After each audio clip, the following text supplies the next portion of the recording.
Oh, huh. I have a little time, actually. We have about 9 minutes. Yeah. Yeah, we can talk. Yeah, I'm live right now. I can't talk. I thought is my site is went bad. Sorry, people are listening. So That's let okay. me.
MedBix Webcast is a new kind of healthcare media channel to break the silo mentality and foster interdisciplinary thinking. Our mission is to fill that gap and to create a curiosity through different lenses, tapping the passion that guided the historical figures in medicine and bringing present-day groundbreaking research to the front lines. We interview physicians and leaders in the industry about present-day healthcare challenges on our live programming. Yeah, welcome to the MedBix webcast. This is Raman Annam Raju. I'm the host. We have a really good program today, and I have a guest from joining from New York State. It's actual upstate New York. Valhalla, near Valhalla Hospital. I used to go there quite a bit. But after that, we're going to talk about AI, artificial intelligence. I'm in the middle of Silicon Valley. Everybody talks about AI. They just you wanted to clean a carpet, they wanted to use AI. So even they want to cook food, they want AI. So I'm in the middle of the AI world. So it is see that is it really that hype or real? There is some truth to it. We're going to discuss that. I'm going to talk about the dark side of the AI. What are the things, drawbacks, particularly related to healthcare? So, and also our guest, Dr. George Mathew, is joining from New York. He is an expert in data privacy, healthcare privacy. He's been spending a lot of time in healthcare privacy from both sides of the Atlantic Ocean here in the United States. And he was also board member of Digital Health. Portugal Digital Health. So you understand the GDPR is a general data protection. I think it is something GDPR. That's what they call regulation. General Data Protection Regulation. That's what they call in England. So they are much more stringent than the United States. We'll ask him. So both the sides of the Atlantic Ocean. He is very familiar with the data privacy laws and the data privacy systems in the technical side, both and the legal side. He is not a lawyer, but just understanding those multiple aspects of those kind of things. Then I'm going to present a topic on, so I told you the dark side of the AI. So let me introduce you, Dr. George Mathew, joining from New York. Let me ask him a little bit. He's an internal medicine doctor. Let me ask him his background a little bit. Welcome, Dr. Mathew. Welcome the second time to the MedBix webcast. Hi, Ramana. How are you doing? Thank you, sir. So thank you for joining with us the second time. I'm very happy. I wanted to ask you, you're one of the, just to give me your background. What do you do? You're a practicing physician. Just to give us a little bit of your personal, professional background a little bit. Sure. I'm an internal medicine doctor. I've been one for now 23 years, but I've also been doing corporate work for about 20 of those years. I've worked at GE, Goldman Sachs, Pfizer, Medidata Solutions, Aetna before it was acquired by CVS, and then Hewlett Packard, where I was the chief medical officer for a while. Oh, that is impressive. I didn't know that all these things, I saw some of them, but I didn't know that you worked in all those corporations. You understand, Hewlett Packard, I used to sell ultrasound machines when they're very strange situation. They got out of the healthcare business. That's the biggest mistake they made. And probably they're regretting about it, So so people like you are not there. That's one of the reasons they should have kept you there. It's kind of you to say, Ramana. Thank you. Let me ask you. So, how do you spend where did you get this privacy background, healthcare? Where you got the passion, and where you got the educational background about the privacy, healthcare, data privacy, and their laws? So I fell into it. I was working on a startup now about 13 years ago. Sorry, 15 years ago, now that I think about it, because it's 2024.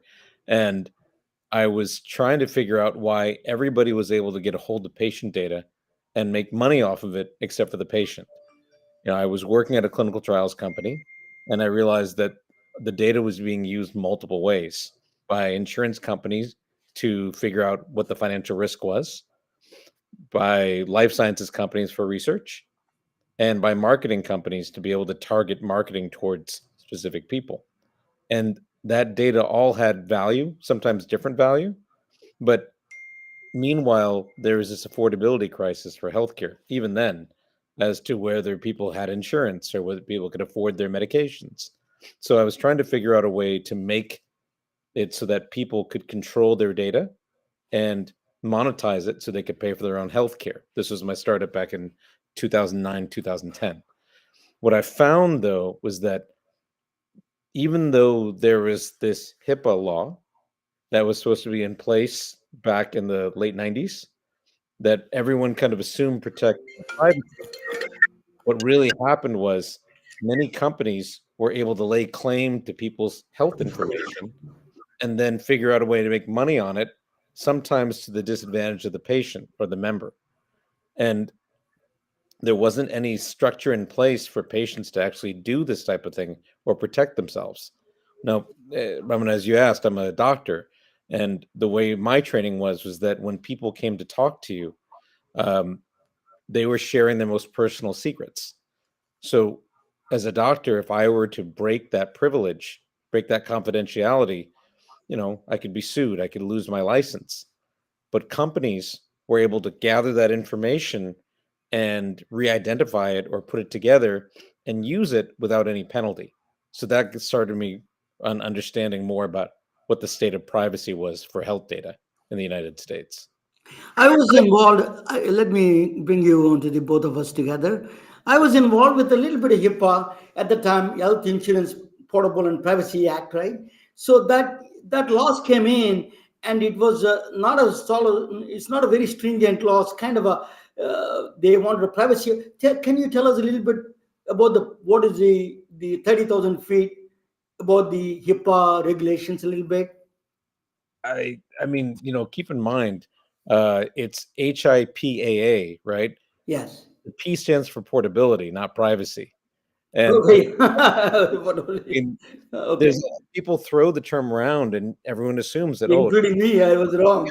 Yeah. yeah, it's like it's thrown out in hospitals or insurance companies saying we need to protect this for reasons of HIPAA. But if you look at the law, the way it's written, it's really supposed to be. It was originally written in past for 1996 onwards as a way for people to track how hospitals and insurance companies protected that information. Yeah, and they were supposed to follow certain procedures to make sure that that data never got leaked out. But what happened is over the last now, we're going. It's 2000 and 2024 now, right? So we're going on over 20, almost 30 years. What's happened is amendments have come onto that have diluted it and allowed for data companies, including insurance companies, including hospitals, to find exceptions to pull that data out and use it any way they see fit. And there's no responsibility to the patient. And that's a problem because when people come to you at their worst time, the last thing they want to feel like is they're being taken advantage of. But there is a one benefit, right? If I correct me if I'm wrong, one benefit is that it is a regulation now, so the doctors are not liable if somebody violates that. If they cannot sue the doctor. Is that right? That HIPAA one of Uh, the if if so. it's not that simple. Like for physicians and their licensure, usually on a state by state basis, they're absolutely liable for violating confidentiality and privacy. But for companies, even though there are supposed to be laws in place for covered entities, as they call it, that are supposed to restrict them from using that data or sharing it, there's nothing that restricts them from de-identifying the data. And I'm doing air quotes. That we can talk about that in a second.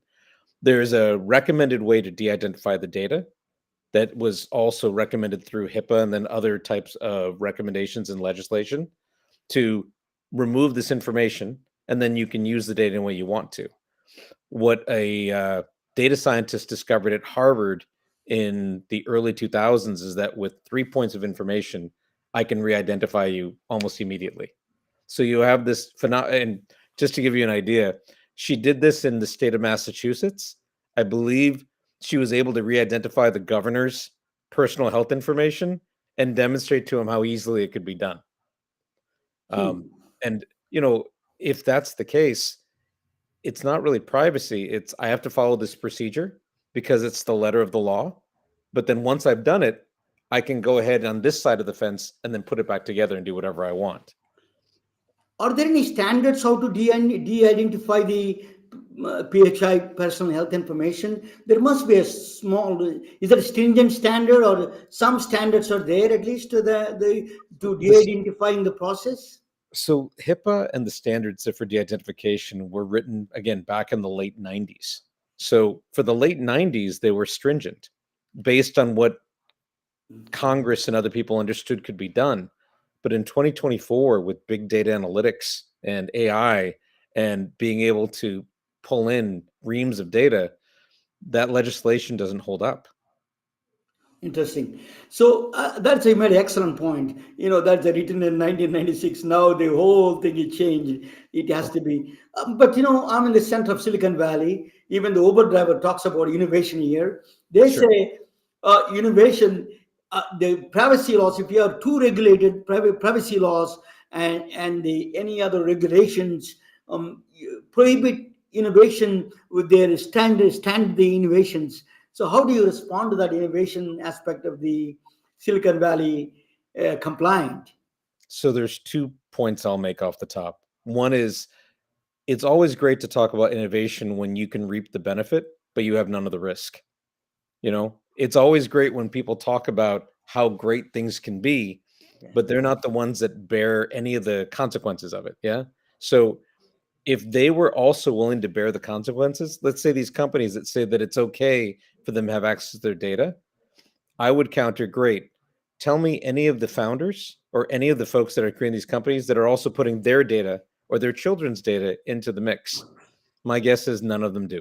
100% agree with you. That is a big, actually, nagging point in the whole process. I agree no more on that claim. Is in fact that is the key. As you said that you can talk about as much as innovation, or how much you are accountable and liable and legally liable for the whole process. That is a very good question. If you mean it yourself, you should be willing to go through it yourself. And if you're not, then you're being a hypocrite and you don't mean it. So, Dr. Mathew, you were saying about the laws in the United States where it came in 1996, but there are laws that very familiar because you're a board member in the Portugal Digital Health. What are the laws in the European Union? What the privacy laws? Can you compare and how different? The people say they're stringent. In what way they're stringent? So the GDPR, which is kind of the prototype everyone's built on, right? The Global Data Protection Regulation, right? When it was originally proposed, it was a way to kind of make companies accountable in Europe, right? When you look at it, and they have a society of professionals called the IAPP. One of them had this great quote, which I've always borrowed, which is, everywhere in the US, but the United States, privacy is a human right. In the United States, it's a premium feature. It's a buy-up. And that, by the way, is to answer your other question as to how do we get around this whole problem of innovation and blocking innovation. But, the EU built it as we need to protect citizens' rights or we won't get their trust. And what the EU has done is they've created, the best analogy I can think of is a compliance function, right? When you think of large investment banks, they have to spend a lot of money on compliance to make sure they're following all the government regulation on how they actually trade and move money around, so that they can they can prevent money laundering or criminals using the system and that type of thing. It's that type of accountability they're creating with the GDPR. They require entities under the GDPR to not only track all the data they've got in their system, but also have a data privacy officer in charge of it, and then generate reports as to how they're using the data. And then these people have to be responsible to everyone whose data they're using. Very interesting. So the main question is that we think it's a premium feature. Yeah, very interesting point you're making. That is really stunning to me. That is strong language of is a premium feature of privacy. My own privacy is a premium feature rather than a right. That is a big difference between the Europe and in the United States, is right? It is, though. I think what we're finding now, Ramana, is that people are testing it out, right? Like when the European Union put it out first, they were the first. But now you've got, you have Brazil a couple of years ago with their version, the LGPD. You have India has a privacy law. China has a privacy law. Every country has a privacy law, which, again, it may or may not be favorable to the government, but they do protect the citizen rights. The United States is the only major country, as far as I know, that doesn't have a national privacy law that, one way or the other dictates what happens with the data. Each of the states have an individual one. But for what's happening with the GDPR and what we're looking at closely here is that companies are supposed to be compliant with what, the different data protections and controls and consents required by the law. The biggest offenders, as you might expect, are the US companies, because they don't want to have to change that and be transparent.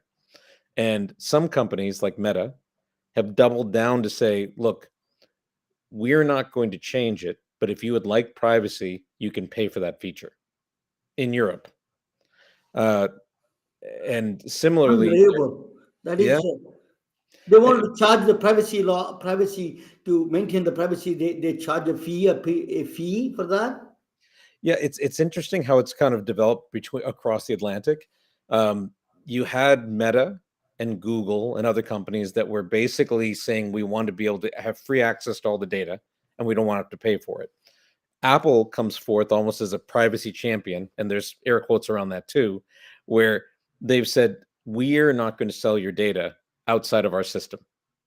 So they've automatically kind of put Meta on the defensive on that. And what's happened is they've found that even though Apple products are much more expensive than, Google products, right, or that type of thing, people are very interested in the privacy discussion and willing to pay for that privacy, right? And when you go to the European side, even though they've mandated this whole idea of I want the right to be forgotten out of your databases, I want you to delete my information if I ask you for it. You can't use it unless you tell me. It's very difficult to enforce. And what seems to be happening is now people are testing out, what if it's a right to pay for my privacy? Are people willing to pay for it? How much will they pay?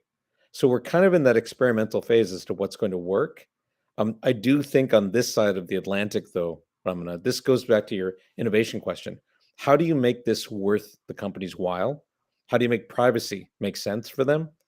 The answer is they offer it as a premium feature that people would buy up to have privacy. It is harrowing. That is not even. I can't believe you're first time You're educating about that for me. If I need to pay the privacy for things that my information they've been selling all these years, and they're asking if I wanted to private my information, so I need to pay extra for them, so compensate their loss. That is what sounds like to me, Dr. Mathew. I hate to say it, unfortunately, having an ethical or moral argument for many of these companies doesn't work. Their entire infrastructure is built right on surveillance economy, on being able to pull in that data for free. A number of people brought up this whole concept of data ownership or data privacy or data, basically compensating people for their data. None of the companies want to deal with that, because even though it's pennies on the dollar, when you multiply that by millions Yes. or hundreds of millions of people, right? Now, how do you fairly compensate them? How often do you do it? For Yeah. what are you compensating them? Many of these companies don't want to take the time to do that because, there's a couple of reasons. One, it would be expensive, right? Two, you're opening up how your company works, which a lot of people don't want to do. The opacity allows them to make all this money. And three, and this is kind of one that I don't know if anyone's figured out yet, Ramana, if you look at the financial statements of all these companies, there's no mention of data, right, as an asset. If you look for real estate, or if you look for a building, or if you look at even financial instruments in the market, they're listed somewhere in the financial statements as something that generates income. But you'll never see anything mentioned about data. And these companies have trillions of dollars worth of data stored across different things, but it doesn't show up. So they generate almost passive income regularly without having to report it. Imagine if they had to report the income on that and pay taxes. So It's a It is a quite education, Dr. Matthew. I didn't know all these things, even though I'm in the, we are all talk about innovations, but this is a really stunning insights. I am not familiar with all of them actually. Even though I spend around a lot of people, it is interesting. I wanted to ask you, what is the consumer organizations, consumer unions, consumer patient advocacy groups? Are they doing anything in this country and Europe? Are they raising concerns about it, and what is their role in the whole process? so it's evolving. I think that's the best way to put it. There are very strong voices now in the patient community that were being ignored as recently as 5 years ago. Many incumbent healthcare companies didn't know how to deal with patients. For them, they saw them as kind of customers, but at least in the US health system, everyone mostly pays out of insurance. So the insurance company is the customer, not the patient. So they didn't have to listen to them, right? Same thing with the drug companies, same thing with the hospitals. They all looked at it as, I don't care about the patient. They're not my customer. I do something to them and I get paid for it. That's it. And it's a horrible thing to say, but it's true. But now what you're seeing, and I kind of predicted this from like 6 years ago, so it's kind of cool to see it happen. You've got this influx of people who have, you know, consulting backgrounds, banking backgrounds, marketing backgrounds, who have worked in some in healthcare, some in other fields, who are getting these very serious conditions, right? These chronic conditions that require a lot of treatment or an expensive treatment. Now you have somebody who's motivated and has the skills who's going in saying, I can help. And these companies are like, oh, I don't know.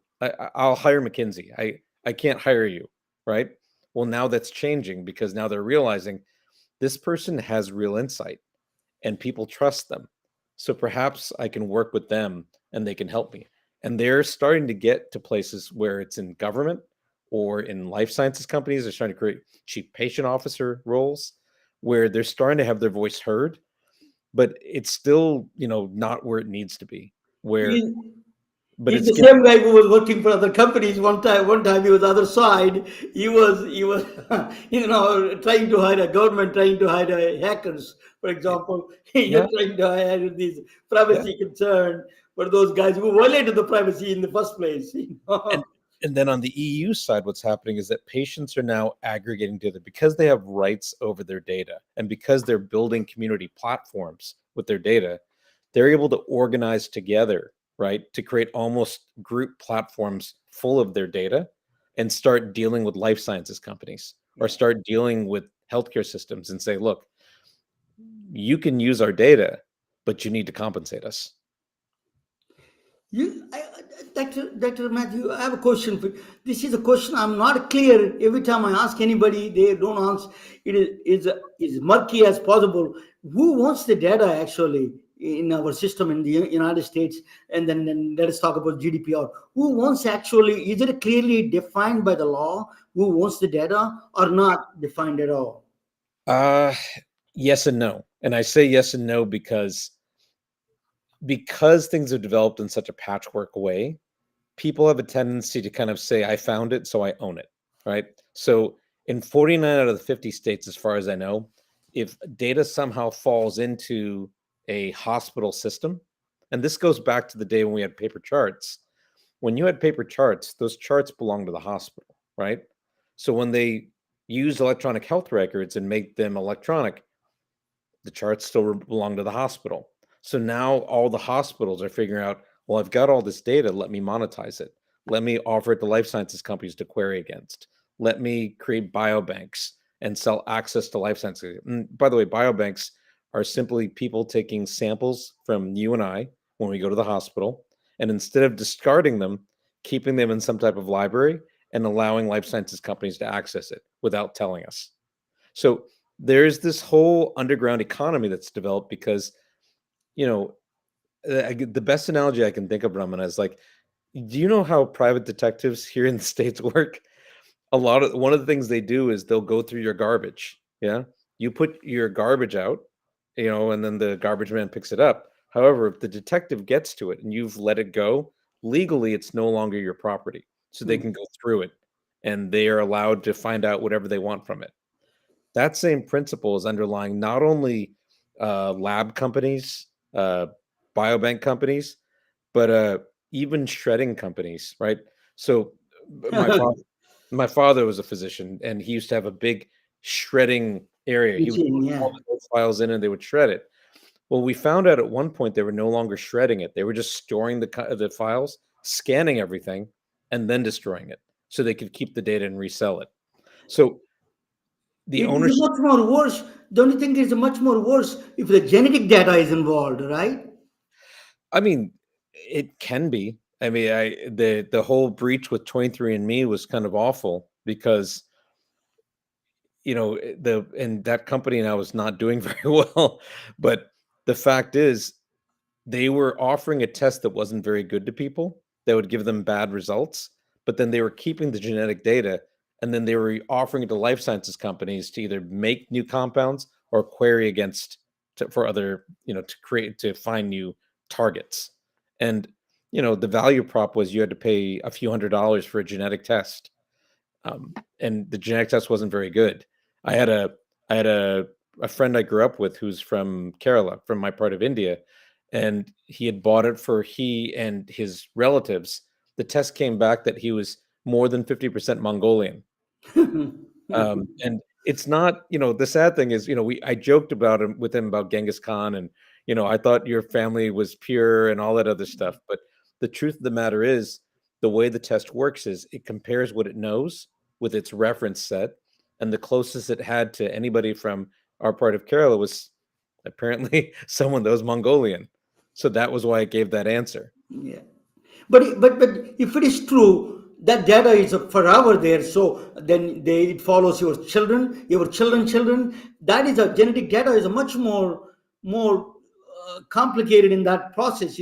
So they're selling your own line of genetic genetics to the companies different. They once they have you, so they can keep up the entire family of yours in the genetic database.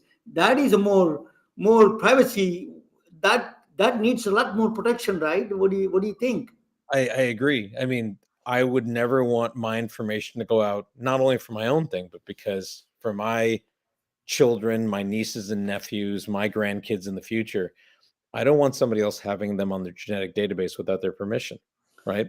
Like somebody else knows more about them than they do, and they would basically charge them for access to their own information. It doesn't make any sense. Let us talk about the big Satan in the whole game, interoperability. Sure. Because everybody wants to get the information. A lot of doctors complying. I don't get. One of the doctor was telling yesterday, Dr. Todd Otten. He was talking with me, and he said that his office is right across the hospital, just a block away. I cannot get the information about the patient. So, what is this interoperability situation? What is the status there, and are we any progressing, or all these healthcare companies fighting the tooth to the nail? They're fighting everything in that direction. It's it's all the above. When the electronic health records were proposed, right, and this is going back what 15, 20 years ago, the whole concept was things are on paper, we need to get them on electronic, and then we can share our data, and then everything's will be better. The problem with most laws, as you might imagine, is that if something's not stated explicitly, it's implied, and implied laws don't have to be enforced. So while we forced everyone to get onto electronic health records, when it was time to start sharing the information, people realized that there is a problem, which was if somebody could take their data to another hospital system, another insurance company, they could leave my system and then I'd make less money. I compare our healthcare system being a turnstile. Yeah. Every time you turn the turnstile, money goes through. If the person doesn't come through the turnstile, you don't get paid. So there's no incentive to share that information or make it easier for someone to go somewhere else. And unfortunately, that thinking has led to a lot of healthcare systems thinking that way, a lot of insurance companies thinking that way. and the electronic health record companies thinking that way. Dr. Matthew, I follow your post quite a bit. I'm one of the big follow fan of you. One of the posts that you mentioned about, there is a gentleman is talking about healthcare operating system is like similar to Windows. Then the entire healthcare system operates on that Windows operating system, like healthcare operating system. It's a brilliant idea. What do you think of that? And you made the post. What is your opinion on that? I mean, there's some comparisons to what's going on now. On the one hand, having standards like we do now with some of the fire standards and some of the interoperability standards they're proposing are necessary to make sure the data can flow between different points. But when you bring up Microsoft, and nothing against Microsoft, but the reason Office was so successful, outside of the fact that they were able to get it out to people from the time they were young to the time they went to go work at places, so everybody used it, was that it didn't play well with other systems. You had to be in the Microsoft ecosystem to work. And what seems to have happened with the electronic health records very similarly is that many of the larger ones believe that interoperability means you should buy only my system. Like, this is unbelievable. We elect the people who elect officials, and they need to representing the people's wishes. They want the best they're working for people. Instead of that, they seem to be working for companies rather than working for people.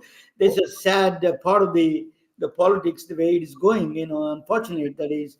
But we need to raise awareness is the first thing, is that your gentleman that you posted is the healthcare operating system.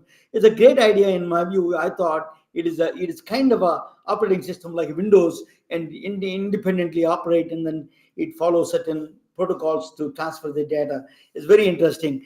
Dr.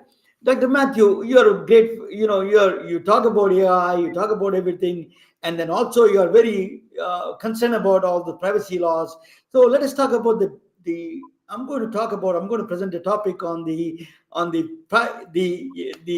dark side of the AI, really dark side of the AI. The Silicon Valley is going to hate me for this, but that's okay. I'm with it. So let me bring you in the bottom. Both of us watch together, and okay. So I'm going to do the privacy dagger through the AI healthcare. I will tell you what is that means. It's going to throw evil in the computer code. I said that, and you will know what that I'm talking about. So let me talk about the one positive things immediately. I got to tell us. This is very interesting, but I need to give one positive thing before I go and criticize them. If we have, from the physics point of view, if you have air molecules in a box, if we heat it up, they produce a heat. It's called an emergent property. If you take an individual molecule, it doesn't have any properties. It doesn't have a heat. But if you, as a combine them together, it produces heat, and it's called an emergent property in physics. You can do the same thing. You can create a data in a box. What stunned even the AI scientists, they were stunned. There is an emergent property came out of that is human behavior. It showed some of the human imitations and behavior. That is a very surprising. So AI, LLMs followed some of the language models and everything. They came up with it. They followed some emergent behavior that is very similar to humans. That's really people. That's hype is there. That was stunning, no question about it. But let us talk about now. That's the only point I'm going to make good about it. Now I'm going to talk about the dark side of the AI. Particularly what is a dagger through the AI. Okay, let me talk with this one was mentioned in they came out. The flat earth society self-contradiction is the flat earth society has members all around the globe. It seems to be is a self-contradictory. It's a funny because they are the ones they're saying the people who believe there's a 5,000 members believe that the earth is flat, and then they're saying the members around the globe. So it's not showing. That's called self-contradiction in the dumb way, but there is a self-contradiction in a much more bigger self-referential systems. They call self-contradiction. For example, I am a liar.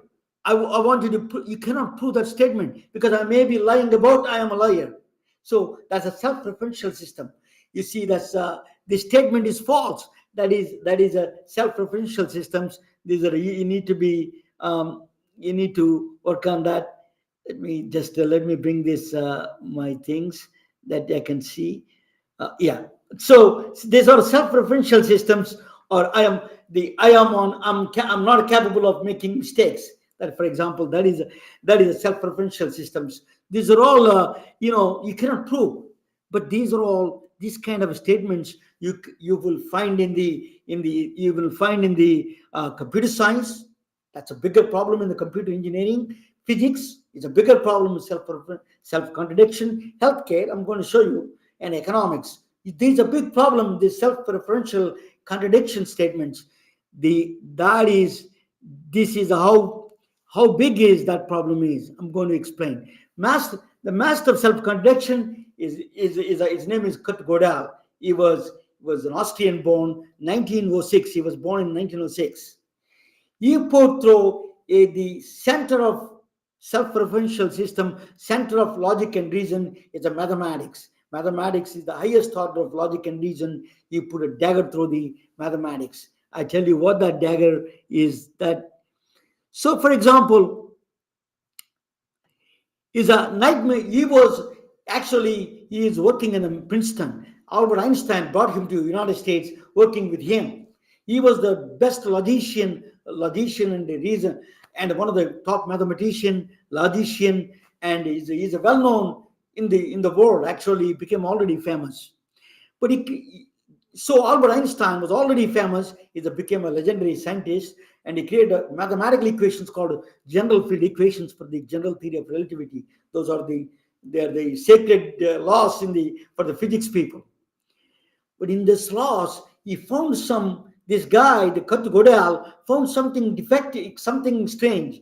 In the laws gave some solution that you can go back into the past and kill your grandfather. That's called grandfather paradox. Kill your grandfather. How could you be born? So he created a nightmares to the Albert Einstein. Albert Einstein sometimes he doubted his own theories. As strong as Albert Einstein is, this logician Kurt Gödel is that smart. He created a very unsettling situation for a lot of mathematicians. So they used to call him, believe me or not. So mathematicians called him. So he is 1951. He gave a testimony to the U.S. Congress. He said that Kurt Gödel gave a testimony to the U.S. Congress. There is a defect in the United States Constitution. Is that there is a law. It allows you legally become a dictatorship. Everybody was laughing, but we actually came very close, if you believe me or not. So he gave a testimony before the Congress in 1951. He said that legally possible U.S. Constitution that allows the dictatorship. Albert Einstein told him, shut the hell up, because you're going to lose the immigration status. Don't say anything. So he was kind of a strange guy. Albert Einstein was protecting him to some extent. But believe me or not, mathematicians also party sometimes. They're nerdy guys, but they party.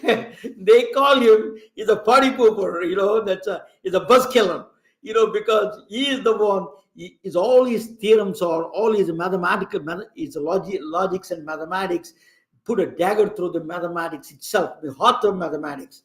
I tell you what that is. That is called incompleteness theorem. Kurt Gödel incompleteness theorem is a nightmare to the mathematicians.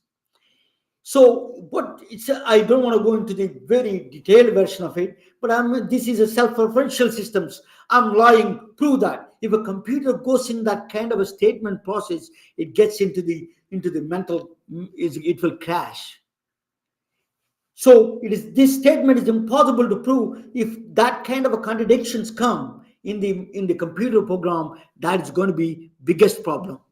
So not only computer side, it is a mathematically, there is a statements that cannot prove. That's what he said. I'm going to give you a little bit of a formal statement what he said. It is said that there are some things that are true but cannot be proven using a set of rules or axioms. For example, so you cannot prove certain things. They're a belief system. 1 plus 0, I'm giving you an example. 1 plus 0 is equal to 1. What do you prove? We started with the 1. We need to have a numerical system. 1 plus 0, I have to make a statement first. 1 plus 0 is 1. Then I say 1 plus 1 is 2. These are the belief systems based on belief. You cannot prove them. 1 plus 0 is equal to 1. You cannot prove. I'm just giving you a statement to explain that process. So there are certain statements, axioms you cannot prove. They are taken as granted as that process. So the theorem number 2 you gave, if we start with a set of rules or axioms for a reasoning, it is impossible to prove that those rules or axioms are consistent and do not lead to any contradictions. You cannot say, for example, I give you, provide care for everyone, but no one can afford it. That's it's a paradox kind of thing. So it can create a paradox. In theorem 2, he gave these kind of things. So this is you put a mathematical formalism. These are all. You put the whole in the mathematical world. It is really, they call him devil. Mathematicians hated him. So you put a dagger through the mathematics, the heart of mathematics. You put a hole. He was a Kutgodal, formal systems, mathematical systems. He said that there is something that some of the things are belief systems. We cannot prove they're real or not. That is very strange, right? Sometimes theology kind of thing that is. So if you see, then, I'm going to give, there's another gentleman, Kevin Shalaside, talk about Alan Turing. Turing machine is he invented Turing. He came up with a concept, construct. A lot of people get confused about it. I'm going to explain to you. A lot of people outside of computer science people get confused about this. That I'm going to explain. It's a Turing machine. Is a simple machine. What the machine does is you have on the right side. You see on my right side, you see 1 and zeros. There's a needle there, right and read here. What it does is it moves either left or right. That's all it does. And it changes to 0 or 1. You can switch to 0 or 1, any one of the positions it stays. That's all its job is. That is called a universal machine. What he said was, in the future, if there are computers come in the future, you can write any program that runs on any computer. I can run on this Turing machine. This simple as this primitive machine, you can run on the primitive machine that program and make it work as long as I have an infinite tape, 1 and zeros. So that's why they call you. You have to reverse it back. What is universal Turing machine concept is a construct, a thought experiment. Actually, it is if you can construct it. Turing machine says that if you have a set of rules, small rules, 1 and zeros, and then move the needle left or right with a set of instructions, you can simulate any computer program, that as long as it runs on the computer program anyway. You take the fastest computer on the planet, which is IBM Summit. Okay, IBM Summit is a 200 trillion operations per second. I can take that program, I can run on the Turing machine. It may take 1,000 years, but I can still solve that problem through Turing machine. That's what he gave a computer science, a basic aspect of Turing machine, a universal machine. This is the basis of all computer science. So they came up with the Turing test after that. What is Turing test is, if somebody is in the room, it's a philosophical test. It's not a mathematical test. A lot of people think Turing test is a mathematical as a proof. It's not a proof. It's a Turing test is a philosophical mode. So somebody sitting in the other room, you send a message to them and say, and then say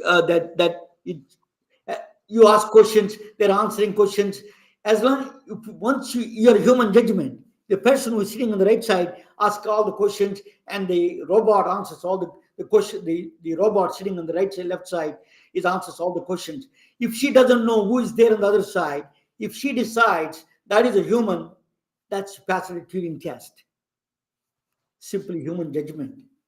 She says no, that's not a human, that is a robot, so it's the Turing test is failed. That's what simple Turing test everybody talks about, is passing the Turing test or not. It's simply human judgment is based on philosophy. But there is a little bit more. There is another problem with the. I'll tell you. So AI bangers came up with this. AI proponents, they came up with a Turing test. Oh, this is a. You can tell the humans the singularity in a black hole. Singularity is that everything disappears there. It's something a godly kind of a concept. So they're saying that the day you come, there is no difference between a human and a robot, and then that becomes a singularity. They use the big words, AI guys. Just a nonsense. That is a big, it's a good selling point rather than a really physics point of view. So they say that 100% human. I'll tell you, it's impossible even to be dumbest human, any AI. I'll tell you in a second. But the robot and the human can if you judge yourself, then it's a singularity. So that is what that's the AI guys talk about it. So AI challenges, I'm going to talk about that. 1 second. Can I throw in a few things if that's okay? Yeah, absolutely. Go ahead. I was thinking about, some of the challenges with AI. There are three things that come to mind. One is the fact that people tend to there's bias in the data sometimes, and Yeah. that sometimes also leads to bias on the human side, where, we see it now with police enforcement, where they'll use incorrect AI to identify someone. And then even if it's proven to be incorrect, because the AI says it, they believe it, even if the AI misidentifies the person. And that, again, if you go back, AI bias, yeah. right? And then there's, the other point, one of the other points is the fact that, when most companies, we were talking about this prior to, the way the corporate structure is set up for many of these artificial intelligences, we were talking about this, it actually incentivizes them to put all the liability on the user and nothing on the company. And while that seems like that might be beneficial, because how can a company deal with all the bias? You only have to look at some of the self-driving cars, like with Tesla, where if you read the fine print, the driver is always liable, even in an accident, even if the AI kicks in. And the whole purpose of that is to make sure that no liability falls on the company. Now, that's bad enough for self-driving cars. You apply that in a medicine situation, now you're not even listening to the doctor sometimes, but they're using them as a liability shield if something goes wrong. Yes. That's what we were saying before. That's, that's Yeah. that socializing losses and privatizing gains. Yeah. So that is human bias right here. I'm going to play a video that human bias that you're talking about. It's a Chinese room. There two guys are sitting next to each other. They're in the hotel room, sitting next to each other. Chinese premier asked, it's just a joke. He's asking, are the UFOs are made in? That's in Chinese. I wrote it. Actually, bought one of the LLMs doesn't want to give me. That's offensive language. I didn't say anything. Everybody is talking about UFOs are made in China to some extent. That is asking Chinese premier, UFOs are made in China, is asking the guy in the next door, John Searle. He is the one who created this experiment called Chinese room. There's an experiment, thought experiment he did. Then he replies, no, it is not. He replies in Chinese. He thinks the Chinese spy, the guy in the next door is a Chinese spy, is replying in Chinese that no, it is a heat trace, is not there. So the UFO is not already made in China. Americans don't think it is made in China because heat traces are not there. There's something beyond the physics. But there is a video, it is a human bias. That is I'm going to play that video, just a quick video. So let us see that. 60-second adventures in thought. Number 3, the Chinese room. Can a machine ever be truly called intelligent? American philosopher and Rhodes Scholar John Searle certainly can. In 1980, he proposed the Chinese room thought experiment in order to challenge the concept of strong artificial intelligence, and not because of some 80s design fad. He imagines himself in a room with boxes of Chinese characters he can't understand and a book of instructions which he can. If a Chinese speaker outside the room passes him messages under the door, Searle can follow instructions from the book to select an appropriate response. The person on the other side would think they're chatting with a Chinese speaker, just one who doesn't get out much. But really, it's a confused philosopher. Now, according to Alan Turing, the father of computer science, if a computer program can convince a human they're communicating with another human, then it could be said to think. The Chinese room suggests that however well you program a computer, it doesn't understand Chinese, it only simulates that knowledge, which isn't really intelligence. But then sometimes humans aren't that intelligent either. So that's human bias. Okay, 1 second. I thought that I did. Okay.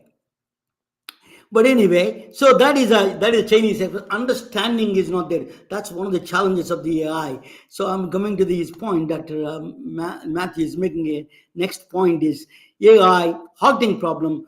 Program one, you cannot design a program that you cannot write a program to tell whether program 2 can run or crashes, runs forever or crashes. So there is an inherent problem the inherent problem came from the actually categorical incompleteness theorem. It is saying that you cannot design a program 1 to test the program 2 whether it is runs forever or crashes it. So halting problem cannot be solved.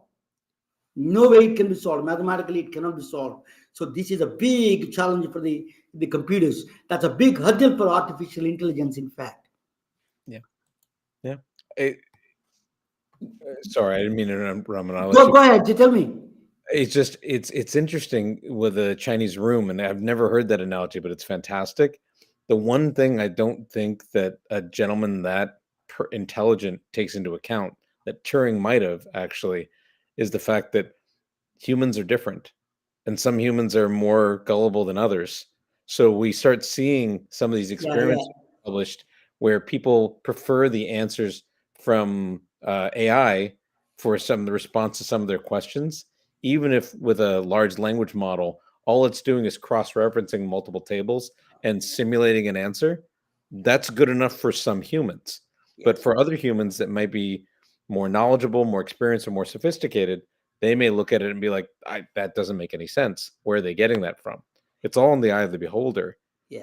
Anyway, sorry, I didn't mean to interrupt. No, that's a great point. You made an excellent point. Actually, I was thinking about that. The last sentence, I did not like it at all. You said that he is a human intelligence. That's actually, I'm going to show that part of it a little bit. That. So there is another challenge is, for example, if you wanted a human brain, if you want to simulate even the dumbest human brain, if you wanted to simulate that, what is the problem is? It is the energy requirements for the 100 billion neurons, 100 trillion connections, the more atoms than the observable universe.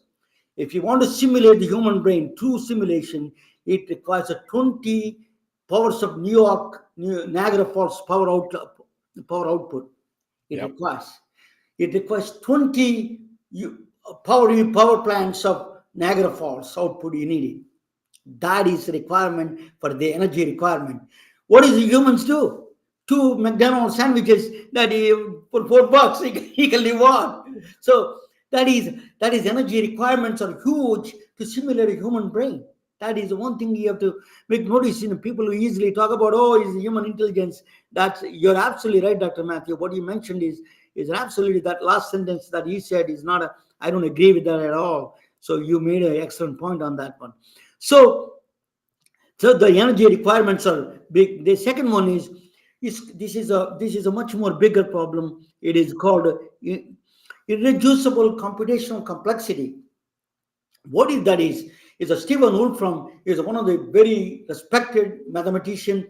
He wrote a lot of mathematical programs. Every mathematician, scientist uses his programs. He is a very well known. He's a billionaire physicist. He's a friend on Facebook, friend for me.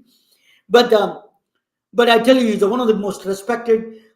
He wrote one program called Cellular Automata, which is that a simple computation can create a complex systems. But anyway, what he's saying is, if you take a complex system, there is a irreducible computational complexity. Means you can, until you run it, you don't know, you cannot tell, you cannot predict. Yep. So human immune system, for example, is a complex system. Somebody gets cancer or not, you cannot. There is a complex system. It's so complex that system irreducible complexity kicks in. So you cannot write a program to tell somebody is going to get cancer or not. It's all, as you say, that all genetic data there is talking predictions. It could be fatally wrong. So absolutely wrong. So the reason is irreducible computational complexity is a bigger problem there. Whether, for example, whether right now I'm in Silicon Valley, we have a big storm coming up. I don't know if I get cut out. I'll let you know. But right. it is a weather climate, weather changes, or a complex system. You cannot predict. You can tell rain or something, but you cannot tell exactly how much rain is going to fall. How much? It's all very, very complex systems. So human immune system is a complex system. You cannot predict who's going to get the disease or not. It's a reducible computational complexity. It comes there. You have to run it. The only way you will know whether you get the disease, then only you know you got it. So that is Stephen Wolf from Reducible Computational Complexity. His name is Shannon Entropy. Elwood Shannon is the American scientist, MIT professor. He wrote a Shannon Entropy. It's called Shannon Entropy. Shannon Entropy. It's called. What is Shannon Entropy? Does information overload. There is a time. Information is the energy. There is a Landau limit. Every bit of information costs the heat. It produces entropy. It produces heat. It actually electron volts, 0.0075 electron volts, very small one. I think the number may be, but I'm giving you some example of that. Electron volts, every bit, one bit produces the information, because you have to store that information. That information costs you the heat. That heat produces entropy. Disorder comes in. After 1.2, a certain number, entropy kicks in for even the LLMs. And then it produces random answers, random questions, random answers. It produces, and the garbage data comes out. So entropy is another physical process, is a limitation to these kind of things. The next one. So this is the philosophical argument. There's a Bernardo Kastrup. He's a philosopher. He's a PhD in computer science. Engineering. Is one of the well-respected engineer in the computer science. And then he is a CERN. He was one of the engineers in the computer engineer for CERN, Hot Hadron Collider in Sweden. He has also a PhD in philosophy. But he says that computational complexity is a consciousness is not a computable. It is not a mathematical. You cannot reduce the reducing consciousness to computational methods. It is impossible. They are not coming from is not an emergent property. That's what he's talking about. Consciousness is not an emergent property. It's a philosophical argument, actually. Ramana, I know we have a minute left. I just wanted to throw out a comment, if that's okay. Please. The things that we're finding, no matter how sophisticated the AI is, there has to be some interaction with a human to either oversee it or, in some cases, actually help it. I don't know how many health AI companies that were out there that had people working behind the scenes, like Mechanical Turk, that were just doing a lot of the actual grunt work to make it happen. And I think that's where the issue comes. We've attributed so much to the tool and not enough to the human behind the scenes to make it work, that we should really be focusing on how the tool should be causing behavioral change and having humans work more efficiently. No one pays $2 billion in investment for a screwdriver or a hammer, but that's what the AI should be. No matter how sophisticated it gets, as you've described with generative AI, it decays after a certain amount of time, and it still requires a human hand. So rather than replace the humans, why not make a better tool for the humans to use? Absolutely, made an excellent point. Next slide is going to be your favorite slide. I can tell you that. Okay. This is going to be you field day for you, Dr. Matthew. So I tell you, AI bias in healthcare. So there is I don't. You can mention probably, Dr. Matthew. There is an algorithms were done sold it to the hospitals.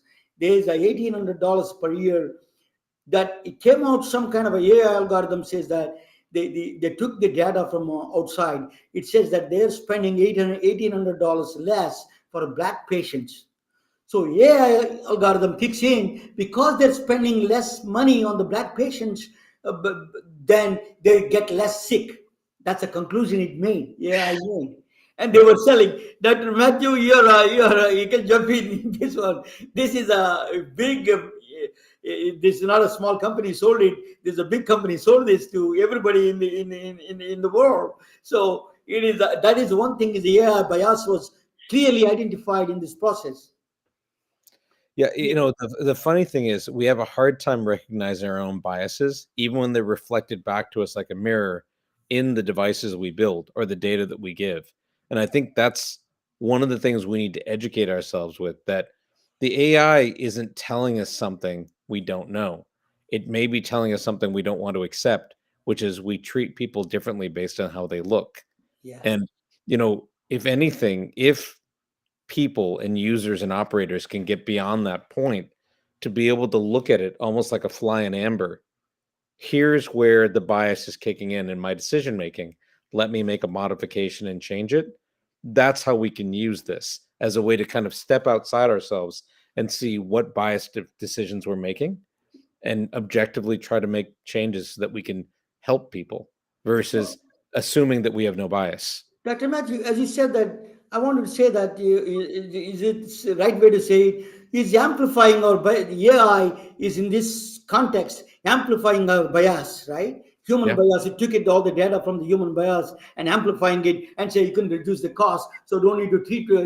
So cut down all the services for the black patients because they get less sick from that Yeah. data. Human bias data, it took it and then amplifying and making conclusion. That's hugely wrong. That's what you're saying? Human bias. We need to identify that human bias ourselves in that process. Do you? Yeah.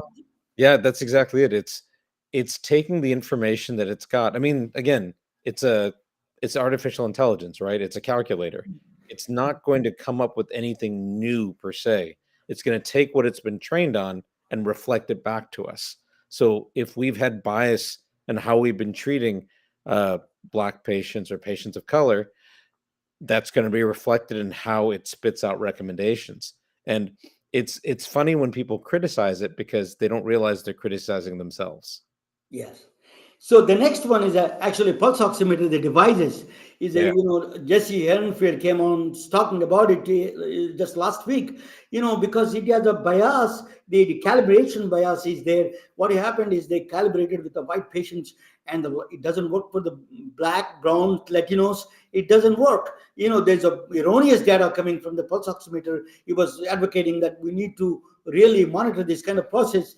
So I don't know during COVID how many people died because of the pulse oximeter oxygen saturation levels. That's a main measurement of the COVID-19. So that is, Dr. Matthew can tell more than me about that process. Tell us a little bit about that one, Dr. Matthew.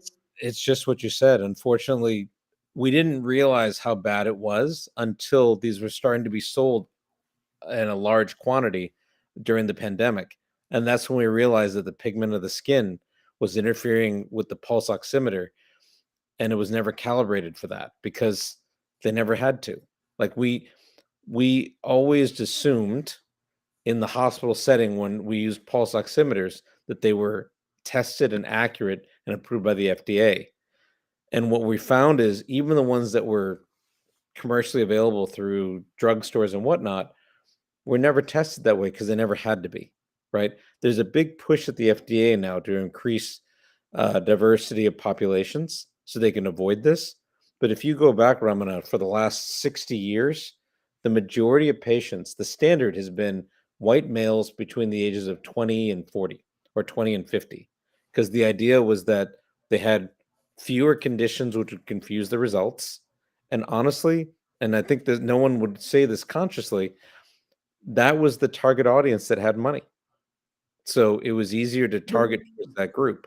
Dr. Matthew, even the white women were in the mammogram side, they have the same bias came in. Even the white women were affected by everybody. I've got all the women gender bias came in and affected everybody. All the women get the lack of mammogram problem. It's also is a big bias happen in the mammogram area, right? It is, and again, it's just because the fact that the way that that science was conducted and how these approvals were conducted, that was the majority of the population that was targeted, that they thought that we need this to get the most unbiased information. And they didn't take into account that there may be other people of different ethnicities, different colors, different sexes that may need to use that information. It was just assumed if it works for the test group, it'll work for everybody. So third one is application tracking system, hiring people in the healthcare. One largest healthcare system, they didn't want to mention, I know about it, but that the user application tracking system, they used certain words and they did avoid certain people, hiring certain people, nurses and doctors. This is they found out is a total discrimination. They found out the AI fed this kind of a thing, discrimination, allowed it. And this is maybe you can comment on it, Dr. Mathew. I don't know much about it, but this is actually fact that showed that a application tracking system did this problem. It's been common for some time, Ramana. I mean, my father went through the same thing when he came to the States in '66, and it hasn't changed. It's AI hasn't done anything but streamline and make more efficient processes that were already existing. So I'm not surprised that this happened. Then the last one is the mental health. This company is taking the data from the mental health data. I didn't know this. Globi, it's called Globi. It's called a global vector word representation. It's some kind of a people who ask questions about mental health. It picks up the words from them and creating is untrained data. It picks it up and then deciding what kind of diseases they have, what kind of things they have. They're using in other humans who are asking the same question. They took the data from untrained data. They took it from there, and then they were using on the people, the patients, on the algorithms. AI is using as an algorithm to identify people with the mental health. That's just totally wrong because untrained data, it's not a clean data. It is a big problem in the mental health area. That's what I wanted to mention that. If there is a comment, please go ahead, Dr. Mathew. No, I think there's a lot of just assumption that I don't need to know what the context. I'll just analyze it and figure it out myself. And while there are some insights that can be taken, without taking the context of, let's say, somebody has some type of neurological or mental disorder and they're emitting words, without that tagging or context, the AI is going to come to its own conclusions, sometimes wrong, or it'll hallucinate or come up with something else. And if somebody gets the wrong treatment or the wrong diagnosis because of it, who's liable?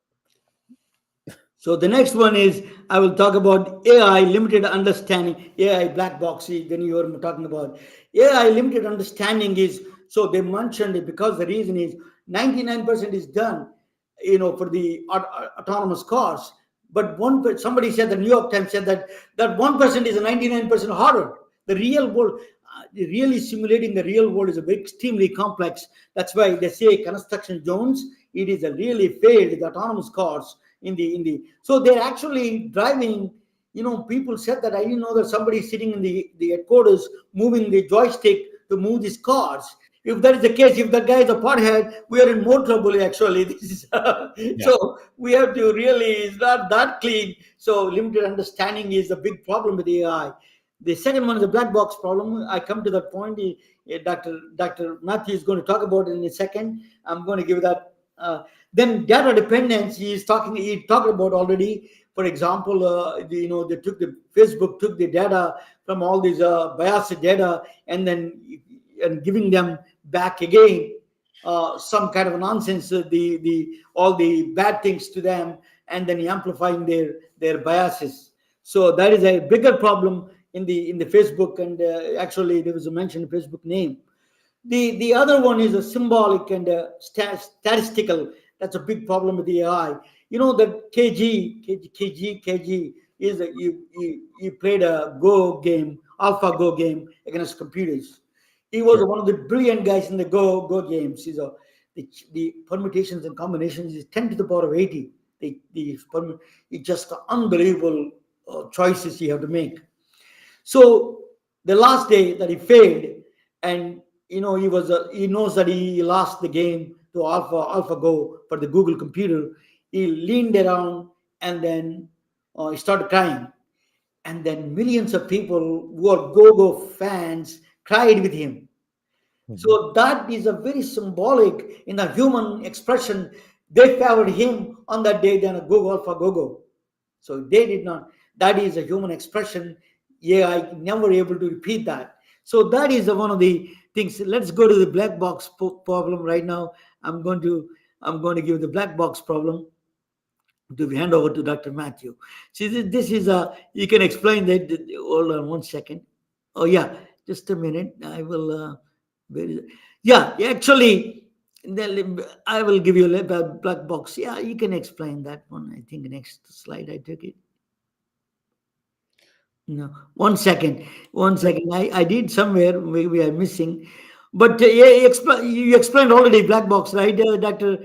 A That is little a, bit, yeah. I mean, it comes down to the fact that the problem with the black box for most AI is the fact that once they've coded it, when you get a result from the AI, usually there's no explanation as to how it came up with the result. Now, they've tried to counter this with this concept of auditable AI, but for the most part, it's as though you're putting it into a black box and it spits out an answer and you don't know. Now, counter that with the fact that when you insert AI into some type of corporate management structure, you have a physician who now, more often than not, is an employee who's being told to follow what the AI tells them. If they disagree with the AI for whatever reason, they're told that you need to listen to the AI because it's right by folks that aren't always clinically trained. Then, if the AI makes a mistake, or rather, the physician follows the AI and the mistake is made, then it's the physician and their license that's liable, not the AI. They've very, very distinctly defined the AI simply as a tool. Yet the structure and incentives are in place that any and all responsibility is on the physician if something goes wrong. yes. Yet if there's benefit, the benefit goes to the either the healthcare system or the incumbent hospital company or the AI company that has no liability whatsoever. So it's an interesting problem, but there's no incentive to solve it because in the end, the doctor's autonomy is taken away. You know, their credibility is questioned. Yes. And, it's like one of those things where, they ask why doctors are burnt out. And the issue comes down to, that whole, there's a Daniel Pink model on purpose, right? Like on basically what makes you satisfied with your job. And it's autonomy, it's expertise, and it's purpose. Well, if I'm being forced to use an AI, you're questioning my autonomy and my expertise, and then you're taking away my purpose because I have to just do what the computer tells me, even if I don't agree with it. And there have been cases. There was one with a sepsis algorithm that came out not too long ago that was put in after a company paid for it to be put in to be used, only to be found there were errors with it, Ramana. And then after the errors were found, we don't know how many patients were treated. They just pulled the AI. They didn't have any explanation. They didn't tell anybody what happened. They just pulled it out. They basically beta tested it in people without any warning or any conversation. And there's more of that type of thinking on the way where people start thinking, well, why do I have to tell the patient if we're using AI? What if I can offer a lower cost if they're willing to go with the AI diagnosis? What if I don't let them sue me if it makes a mistake? So we have to get around some of that. Yes. Without any responsibility, there's no incentive to improve artificial intelligence. That is a big problem, as I said. That's a huge problem. That, as you said, no question about it. So you keep on. That is, yeah. We cannot we have not enough to re-emphasize. You can emphasize that kind of problem is a huge problem that is in the legal structure, in the legal aspect, patient safety aspect, and so many things are involved in the black box problem. So then, he's a chief meta officer, is a Ian LeCun. He's actually a professor of New York University professor. He's architect of the AI. He's one of the LLM's greatest architect. He's one of the well respected in the AI business. He said that LLMs are incredibly stupid. It cannot understand even a cat. It cannot.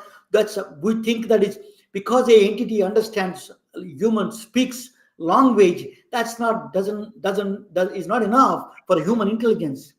Human intelligence is beyond the language. That's what he said. If you throw a ball, I catch it. All the laws of physics, I'm in motion. I did that laws of motion in a second. If you throw a ball on me, I catch it. The Newtonian laws are in place. That laws, they actually, if you put on all equations, extremely complex. So Ian LeCun says that it is all, there is a hype up there. There is a emergent property, but there is a common sense is not there. Even understanding of the common sense is not there. That what he's a chief AI officer at the Meta Facebook. He was telling he's a Turing Award winner. As like no equivalent to Nobel Prize, in fact. So there is a formal systems. So there is so many things in the AI. Formal systems are, there is a math. So they firstly talk about computational system. Halting theorem is a computational system, which is that it tells you certain programs, certain complex systems. You cannot tell until you run it. So you don't know, you cannot predict. If some prediction is there, it's wrong. You cannot predict. It's impossible to predict. I may not know about it. So that's a formal system thing. I think I made a, okay. Sorry that I covered it with your name. So in a formal system, and then you have the philosophical system is as you know, consciousness cannot be reduced. The physics system, it says that entropy is a bigger problem. Energy requirements, energy outlet, the output of the energy is going to be a problem for this. The main central problem is to go down. That is a formalism. Formalism problem is that you're putting a center of the logic itself. Whether you write with a hand or in computer, there is some problem with the logical process. So all of them are going against AI.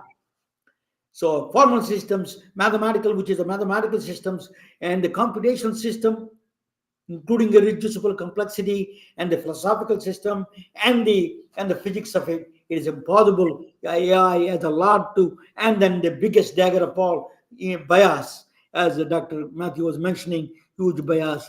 So I want to tell you, thank you so much for listening. And then, I did my best, Dr. Mathew is more expert than me. So let me bring him back to the...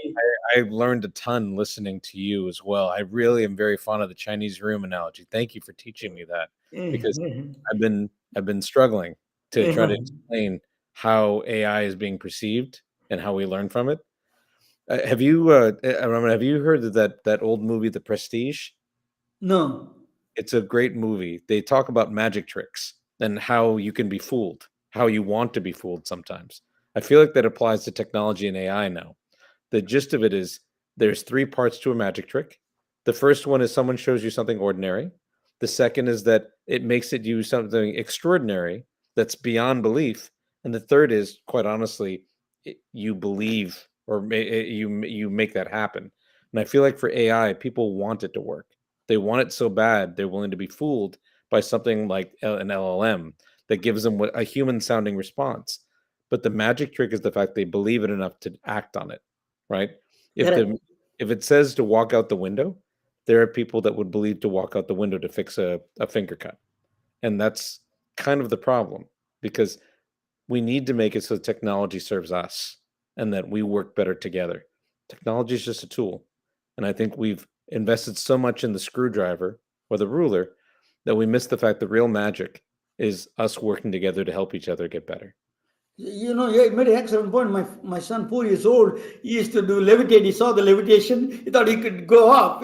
So this is a magic trick. You can easily fool. It is a bit sophisticated a little bit more, but still we can fall in that magic. Yeah, magic. It's really, at the end of the day, science has to be the guiding the principle for all of us, and the science is the center of it. There is humans, still long way to go. Any kind of is a tool, a great tool. You know that Jan Kuhn says that because the computers does a large numbers, that doesn't mean, what it means is that we suck at the large numbers. Humans are not good at large numbers. That's what he said. So Yep. it doesn't mean anything more than that. That's what he said. So it's basically it is some of our weaknesses taking and we can use as a tool to enhance our capabilities rather than you just say everything AI. Now just they are misusing it. I see in Silicon Valley, Dr. Mathew, it is a big problem. Everybody, whether they can spell or not, they wanted to use that word, innovation AI. Everything AI is just add to AI to everything. If you are delivering a Chinese food, AI Chinese. So it is just ridiculous what we are at. We healthcare to be stronger. Tell us a final word, Dr. Mathew, and this is such a I give you a final word. Go ahead and tell me what you want to say. I mean, I hope I'm not coming off as anti-technology, Ramana. Like, I'm a big fan of technology, and I think it can help us do a lot more than we've ever been able to do. But we have to view it properly, right? We have to view it as it's helping us. And like I said, we spend so much time and money investing in some of these technologies where it could actually just be used to help people get better. And at least from a healthcare perspective, that's what I hope we get to. We understand where the technology can serve us best, but we change our behaviors so that we can help each other and help more people. Dr. Mathew, you made an excellent point. I'm the victim of the same problem. Everybody thinks I'm against tech. I really love technology. I don't have against technology. What misusing, you're hyping the technology is the problem for me, not Yes. the technology itself. Yes. That's exactly. That is, we are in the same plane in that sense. Anybody with a common sense, with the really thinkers, they understand that difference. And so you don't put them in a category you hate technology. That is not true. This is a misconception they provide all these people. They're sellers, snake oil salesmen. They say that kind of things, but that is a bigger challenge. Dr. Mathew is truly educational. Whenever I speak with you, it is truly an honor to talk with you and privilege. I'm going to thank you again. It was my privilege to come on. Thank you for inviting me again. I really enjoyed it.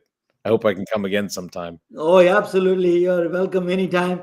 And just let me play the final things and thank you. We are retelling their stories through our patented designs that can be worn on scrubs, t-shirts, printed on conference bags, and endless other promotional materials. Daily Wear for Medicine is the first ever of its kind to create curiosity in medicine through visual art. We at MedBricks are celebrating unsung heroes of the past who made enormous contributions to the field of medicine through our unique campaign called Daily Wear for Medicine. You can wear it, carry it, and give it.